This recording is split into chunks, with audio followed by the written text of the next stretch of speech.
Hi hello every one, എല്ലാവർക്കും മാഷൻ ടീച്ചറിൻ്റെ മറ്റൊരു പുതിയ വീഡിയോയിലോട്ട് ഒരിക്കൽ കൂടി സ്വാഗതം. ഇന്ന് 1ാം ക്ലാസ്സിലെ കൂട്ടുകാർക്ക് ഇൻ്റഗ്രേഷൻ ഡേ 3 ഉത്കൃതനം 3ാം ദിവസം പരീക്ഷ കഴിഞ്ഞു അല്ലേ. അപ്പോൾ അതാ ടീച്ചർ നിങ്ങളുടെ പരീക്ഷയുടെ ചോദ്യപേപ്പറും അവയുടെ ഉത്തരങ്ങളുമായിട്ട് എത്തിയിട്ടുണ്ട് കേട്ടോ. അപ്പോൾ എല്ലാ കൂട്ടുകാരും നന്നായിട്ട് തന്നെ എക്സാം എഴുതിയിട്ടുണ്ടായിരിക്കുമല്ലോ. എത്രത്തോളം മാർക്ക് സ്കോർ ചെയ്യാൻ പറ്റി എന്നുള്ളത് നമ്മുടെ കമൻറ്റ് ബോക്സിൽ പറയാം കേട്ടോ. ഓക്കെ മക്കളെ, ഇന്ന് നിങ്ങൾക്ക് ആദ്യമുള്ള പ്രവർത്തനം ആടും പാവകളാണല്ലേ. നിറം നൽകൂ, എണ്ണി എഴുതൂ എന്നാണ് പറഞ്ഞിട്ടുള്ളത്. ഏതൊക്കെ നിറമാണ് നൽകാനുള്ളത്? പച്ച, ചുവപ്പ്, നീല എന്ന് പറഞ്ഞിട്ടാണ് മക്കൾ നിറം നൽകേണ്ടത് അല്ലേ. നോക്കിക്കേ മക്കളെ, ആദ്യത്തെ വരിയിലുള്ള പാവകൾ നോക്കിക്കേ. അവിടെയുള്ള പാവകളിൽ 3 പച്ച നിറവും 2 നീല നിറവും നൽകാനായിട്ട് പറഞ്ഞിട്ടുണ്ടായിരുന്നു. മക്കൾ കൃത്യമായിട്ട് കൊടുത്തിട്ടില്ലേ? ഓക്കെ, അടുത്ത നോക്കിക്കുക മക്കളെ, വേറൊരു കൂട്ടം പാവകളുണ്ട് അല്ലേ. അവിടെയുള്ള പാവകൾക്കും പച്ചയും നീലയും നിറമാണ് നൽകേണ്ടത്. പക്ഷെ അത് കൂട്ടുകാർക്ക് ഇഷ്ടമുള്ള രീതിയിൽ കൊടുക്കുക കേട്ടോ. എത്ര പാവകൾക്കാണ് പച്ച നിറം നൽകിയത് എന്നുള്ളത് തന്നിട്ടുള്ള കോളത്തിൽ എഴുതണം. അതുപോലെ തന്നെ എത്ര പാവകൾക്കാണ് നീല നിറം നൽകിയിട്ടുള്ളത് എന്നുള്ളത് നീല എന്ന് പറയുന്ന കോളത്തിലും എഴുതണം കേട്ടോ. മൂന്നാമത്തേത് നോക്കിക്കുക മക്കളെ, അവിടെ പച്ചയും നീലയും ചുവപ്പും നിറം തന്നിട്ടുള്ള പാവകൾക്ക് കൊടുക്കണം അല്ലേ. 3 നിറങ്ങളും കൂട്ടുകാർ കൊടുത്തിട്ടില്ലേ? എത്ര വീതമാണ് കൊടുത്തിട്ടുള്ളത്? എല്ലാവരും കൃത്യമായിട്ട് ചെയ്തിട്ടുണ്ടായിരിക്കില്ലേ. ടീച്ചർ ഇതുപോലുള്ള പ്രവർത്തനം പഠിക്കാനായിട്ട് പറഞ്ഞു തന്നിട്ടുണ്ടായിരുന്നു. ഓക്കെ മക്കളെ, ഇനി നമുക്ക് അടുത്ത ആക്ടിവിറ്റിയിലോട്ട് പോകാം. അതിലോട്ട് പോകുന്നതിന് മുന്നേ ആയിട്ട് ഇന്നത്തെ എക്സാം ഈസി ആയിട്ടുള്ള കൂട്ടുകാർ എന്ത് ചെയ്യുക, നമ്മുടെ വീഡിയോ ഒന്ന് ലൈക്ക് ചെയ്തേക്കണേ. ഓക്കെ മക്കളെ, നിങ്ങളുടെ അടുത്ത പ്രവർത്തനം നോക്കൂ. എത്ര പറവകൾ കൂട്ടി എഴുതൂ. അപ്പം മക്കൾക്ക് അവിടെ പറവകളുടെ ചിത്രങ്ങൾ തന്നിട്ടുണ്ട് അല്ലേ. അപ്പം എത്ര വീതം പറവകളാണ് എന്നുള്ളത് മക്കളുടെ അടുത്ത് എണ്ണിയിട്ട് അത് തമ്മിൽ കൂട്ടി എഴുതാനാണ് പറഞ്ഞിട്ടുള്ളത് അല്ലേ. നോക്കിക്കേ മക്കളെ, ആദ്യത്തെ മേശപ്പുറത്ത് എത്ര പറവകളുണ്ട്? 4 ഉണ്ട് അല്ലേ. അടുത്തതിലോ 2 ഉണ്ട്. അപ്പം 4 കൂട്ടണം 2 അല്ലേ. എത്രയാണ് മക്കളെ? 6 വരുന്നത് അല്ലേ. അടുത്തത് നോക്കിക്കേ, ആദ്യത്തെ മേശയുടെ മുകളിൽ 3 രണ്ടാമത്തതിൻ്റെ മുകളിൽ 2 എത്രയുണ്ട് മക്കളെ? 5 പറവകളാണുള്ളത് അല്ലേ. എല്ലാ കൂട്ടുകാരും കൃത്യമായിട്ട് എഴുതിയിട്ടുണ്ടോ?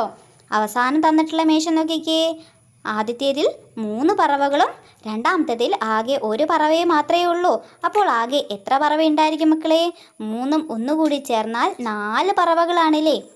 എല്ലാ കൂട്ടുകാരും കൃത്യമായിട്ട് കൂട്ടി എഴുതിയിട്ടുണ്ടോ? ഇനി ഏതെങ്കിലും കൂട്ടുകാർക്ക് തെറ്റിപ്പോയിട്ടുണ്ടെങ്കിൽ വിഷമിക്കൊന്നും വേണ്ട കേട്ടോ. മക്കൾക്ക് നല്ല മാർക്ക് തന്നെ കിട്ടും കേട്ടോ. ഓക്കെ മക്കളെ, ഇനി നിങ്ങളുടെ അടുത്ത പ്രവർത്തനം എന്താണെന്ന് നോക്കാം. ഹായ് പൂക്കൾ, പൂക്കൾക്ക് യോജിച്ച നിറം നൽകൂ എന്നാണ് മക്കളടുത്ത് പറഞ്ഞിട്ടുള്ളത് അല്ലേ. കുറേ പൂക്കളുടെ ചിത്രം നമുക്ക് അവിടെ തന്നിട്ടില്ലേ. നോക്കിക്കേ മക്കളെ, ഏതൊക്കെ പൂക്കളാണ്? തെച്ചി, കോളാമ്പി, കാക്കപ്പൂവ്, ചെമ്പരത്തി അല്ലേ. അത്തരത്തിൽ 4 ചെടികളുടെ ചിത്രങ്ങൾ നമുക്ക് അവിടെ തന്നിട്ടുണ്ട്. നോക്കിക്കേ മക്കളെ, എല്ലാവരും അവിടെ കൃത്യമായിട്ട് കളർ കൊടുത്തിട്ടുണ്ടോ?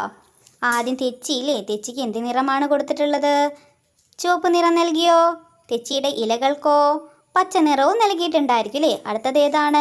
കോളാമ്പിയാണ് അല്ലേ. കോളാമ്പി പൂവിന് എല്ലാവരും മഞ്ഞ നിറമല്ലേ കൊടുത്തത്. ഇലകൾക്ക് പച്ച നിറവും കൊടുത്തിട്ടുണ്ടല്ലോ. അടുത്തത് ഏതാണ് മക്കളെ? കാക്കപ്പൂവാണ് അല്ലേ. കാക്കപ്പൂവിന് കൂട്ടുകാർ ഏത് നിറമാണ് കൊടുത്തിട്ടുള്ളത്? വയലറ്റ് നിറമാണ് കൊടുത്തിട്ടുള്ളത് അല്ലേ. അടുത്ത പൂവ് ഏതാണ് മക്കളെ? ചെമ്പരത്തിയാണ്. ചെമ്പരത്തി പൂവിന് ഏത് നിറമാണ്? ചുവപ്പ് നിറമാണ് അല്ലേ. ഓക്കെ മക്കളെ, ഇനി ചുവപ്പല്ലാതെ മഞ്ഞയോ ഓറഞ്ചോ നിറങ്ങൾ ഏതായാലും കൂട്ടുകാർ കൊടുത്തു പോയിട്ടുണ്ടെങ്കിൽ വിഷമിക്കേണ്ട കേട്ടോ. ചെമ്പരത്തി പൂവ് നമുക്ക് പല നിറത്തിലും കാണാനായിട്ട് പറ്റും. പിന്നെ നമ്മുടെ അടുത്ത് ഒരു കാര്യം കൂടി പറഞ്ഞിട്ടുണ്ടായിരുന്നു, വെള്ള നിറത്തിലുള്ള ഒരു പൂവിൻ്റെ പേരെഴുതൂ എന്ന് പറഞ്ഞിട്ടുണ്ടായിരുന്നു. എല്ലാ കൂട്ടുകാരും എഴുതിയിട്ടുണ്ടോ? മുല്ല എന്ന് എഴുതിയാൽ തന്നെ കൂട്ടുകാർക്ക് അവിടെ മുഴുവൻ മാർക്കും കിട്ടും കേട്ടോ. ഓക്കെ മക്കളെ, ഇനി നമ്മുടെ ലാസ്റ്റ് ചോദ്യം നോക്കാം അല്ലേ. എന്തായിരുന്നു? കുഞ്ഞൻ്റെ കാഴ്ചകൾ ചിത്രം നോക്കി എഴുതൂ എന്നാണ് പറഞ്ഞിട്ടുള്ളത് അല്ലേ. നോക്കിക്കേ മക്കളെ, അവിടെ നമുക്ക് എത്ര ചിത്രങ്ങൾ തന്നിട്ടുണ്ട്? 5 ചിത്രങ്ങൾ തന്നിട്ടുണ്ട് അല്ലേ. അപ്പോൾ ഓരോ ചിത്രവും നോക്കിയിട്ട് അതെന്താ കാര്യം എന്നുള്ളത് തന്നിട്ടുള്ള ആ ഒരു ബോക്സിൽ മക്കൾ എഴുതണമായിരുന്നു അല്ലേ. നോക്കിക്കേ മക്കളെ, ആദ്യത്തെ ചിത്രത്തിൽ എന്താണ് കാണുന്നത്? തേൻകുരുവി തേൻ കുടിക്കുന്നു അല്ലേ. തേൻകുരുവി തേൻ കുടിക്കുന്നു. അടുത്ത ചിത്രത്തിൽ എന്താണ്? വലിയ മരമാണ് അല്ലേ. എന്താണ് അവിടെ എഴുതേണ്ടത്? വലിയ മരമാണ് അല്ലേ. അടുത്ത ചിത്രം നോക്കിക്കേ, എന്താണ് കാണുന്നത് മക്കളെ? ഒരു തവളയുണ്ട് അല്ലേ. എവിടെയാണ് തവള ഇരിപ്പുള്ളത്? കുളത്തിലാണ് ഉള്ളത്. അപ്പം മക്കൾ എന്ത് എഴുതിയാൽ മതി? കുളത്തിൽ തവള എന്ന് എഴുതിയാലും മക്കൾക്ക് അവിടെ മാർക്ക് കിട്ടും കേട്ടോ. ഇനി അതല്ല വേറെ ഏതെങ്കിലും രീതിയിലാണ് എഴുതിയതെങ്കിലും മക്കൾ നന്നായിട്ട് എഴുതിയിട്ടുണ്ടെങ്കിൽ നിങ്ങൾക്ക് മാർക്ക് കിട്ടും കേട്ടോ. അടുത്ത ചിത്രം നോക്കിക്കാം മക്കളെ, എന്താണ് കാണുന്നത്? മരത്തിൽ കിളികൾ ഇരിക്കുന്നത് കാണുന്നുണ്ട് അല്ലേ. അപ്പം മക്കൾ അവിടെ എന്ത് എഴുതണം? മരത്തിൽ പറവകൾ ഇരിക്കുന്നു അല്ലെങ്കിൽ മരത്തിൽ കിളികൾ ഇരിക്കുന്നു എന്നുള്ളത് എഴുതാം കേട്ടോ. അടുത്ത ചിത്രം നോക്കിക്കേ, എന്താണ് കാണുന്നത്? പറവകളെല്ലാം പാറിപ്പോയില്ലേ. പറവകൾ പാറിയെന്നോ കിളികൾ പറന്നു എന്നോ അങ്ങനെ എന്ത് എഴുതിയാലും മക്കൾക്ക് അവിടെ മാർക്ക് കിട്ടും കേട്ടോ. ഓക്കെ മക്കളെ, അപ്പോൾ ഇത്രയും ചോദ്യങ്ങളായിരുന്നു ഇന്ന് നിങ്ങൾക്ക് ഉണ്ടായിരുന്നതില്ലേ. എല്ലാ കൂട്ടുകാരും നന്നായിട്ട് തന്നെ എക്സാം എഴുതിയിട്ടില്ലേ?